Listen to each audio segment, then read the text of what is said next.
Kuah santan isinya pare, gurih rasanya dicampur pakai toge. Nah setelah siang datang lo sore, moga stamina foodies tetap oke. Cakep nggak tuh? Foodies kalau stamina oke pastinya makin semangat dong ya nonton makan receh. Asik! Foodies, sore-sore gini nih enaknya kita santai sambil cari cemilan. Nah, pas banget kita ada di daerah Kembangan, Jakarta Barat. Di sini banyak banget cemilan, kita mau cari cemilan yang gurih dan manis. Kira-kira cemilan apa ya? Ikuti terus kita Foodies. Foodies, ngomong-ngomong nih, kalian udah pernah dengar belum yang namanya martabak kari? Kalau umumnya martabak telur kan diolah menggunakan telur kocok yang berisi potongan daging dan daun bawang. Nah, martabak khas Palembang yang satu ini nih diolah menggunakan telur ceplok. Ayo, siapa yang penasaran sama bentukan martabaknya? Kayak apa sih? Yuk ikutin aja terus ya, makan receh. Ya, Foodies, ini dia nih udah sampai kita di martabak kari dan roti canai khas Palembang. Ini roti canainya bukan dari India, karinya bukan dari India, tapi dari Palembang. Kayak apa ya rasanya ya? Langsung kita masuk yuk.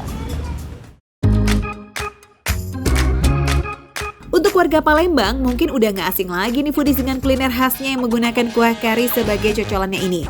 Untuk martabak telur khas Palembang ini memang berbeda ya dengan martabak telur kebanyakan. Kalau adonannya sih cenderung mirip dengan adonan martabak biasanya Foodies. Cuma di bagian telurnya nih yang biasanya dikocok, nah ini telurnya diceplok Foodies. Polosan aja tuh. Tapi tenang, rasanya gak akan polos kok. Karena ada pendampingnya, yakni pakai kuah kari yang kaya banget akan rempah. Proses pembuatannya juga sama persis. Ada adegan melempar-lempar adonan gitu. Tujuannya agar adonan tepung terigu yang elastis itu bisa tipis dan mampu menghasilkan tekstur crunchy saat matang nanti.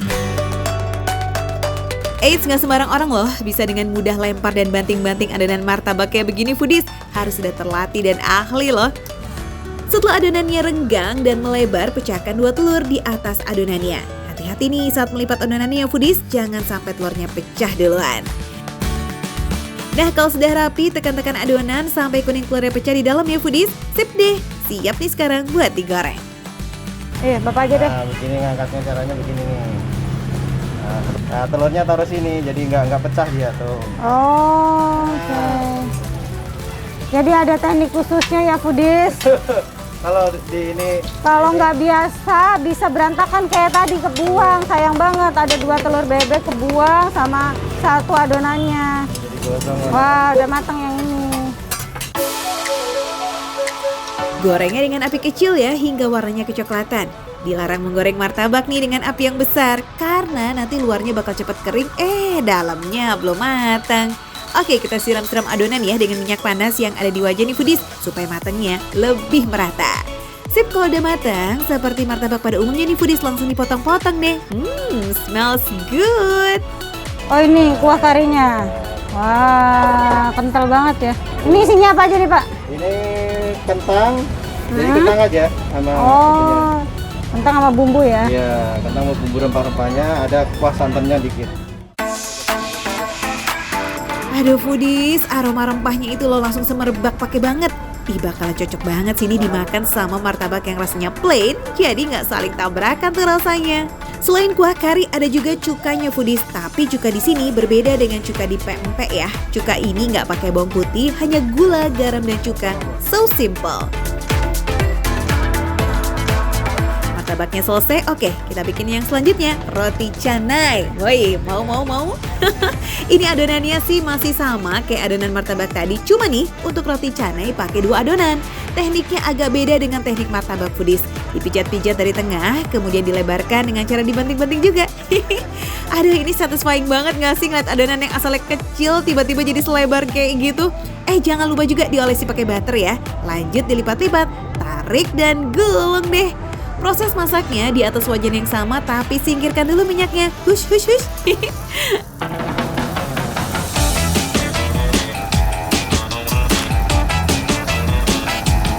Dis, kayak gini, jadi pakai dipijit-pijit. Nah, cuman kalau nggak ahli, ini hati-hati Foodies karena panas banget nih wajahnya. Tuh, dia udah agak menguning. Ini udah matang belum Pak? Belum. Oh belum. Terus dibijak-bijak lagi foodies.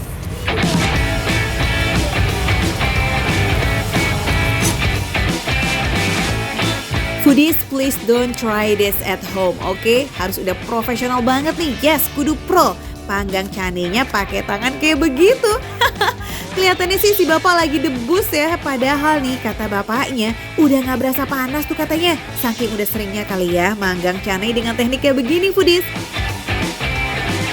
Voila, udah siap foodies, tinggal disantap aja. Bener-bener gak sabar ya buat coba sensasi makan martabak yang beda dari biasanya.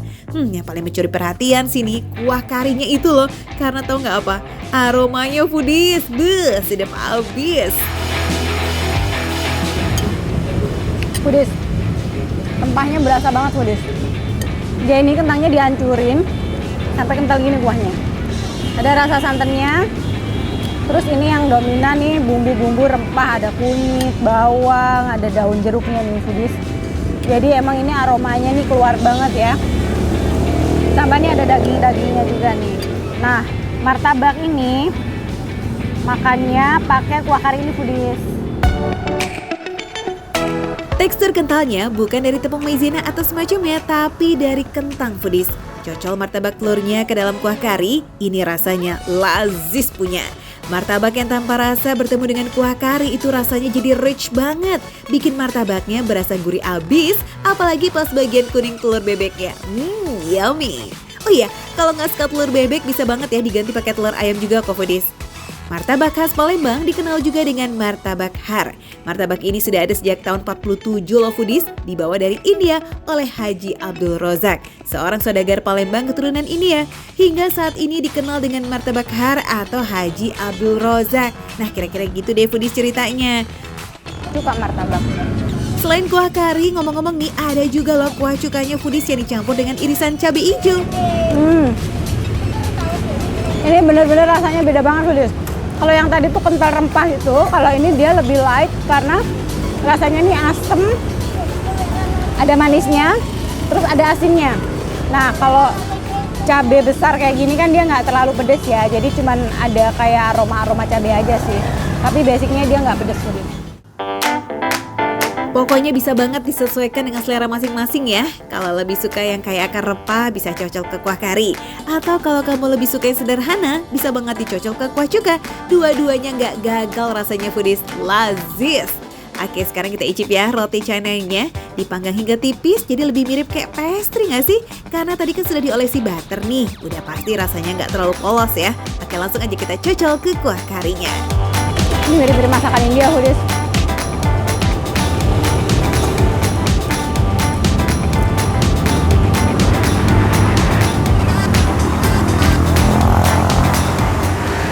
Kalau dicampur kuah, dia ini jadi lebih dominan rasa karinya foodies. Cuman beda ya sama martabak tadi. Kalau ini dia lebih kriuk-kriuk, lebih crispy, lebih crunchy, dan rasanya tuh lebih gurih karena memang lebih tipis dia dari teksturnya. Karena ada kuah selain kuah kari, ini mubazir banget ya kalau nggak coba diicip juga foodies. Wah, ternyata rasanya nggak kalah lazis loh. Cocok banget nih dicocol pakai kuah cuka yang rasanya asam dan gurih. Jangan ngaku pecinta martabak ya kalau belum cobain martabak khas Palembang ini. Sensasi rasa dan cara makan yang beda untuk sepotong martabak. Dijamin gak bakalan nyesel foodies. Foodies udah kenyang banget nih ya, makan cemilan aja nih bisa sekenyang ini. Karena memang ini porsinya gede banget foodies. Walaupun porsi gede kayak gini harganya cuman mulai dari 30.000 aja. Tapi bisa buat ramean foodies. Martabaknya juga bisa buat ramean. Pokoknya di sini walaupun makanannya receh, menunya receh tapi rasanya nggak recehan.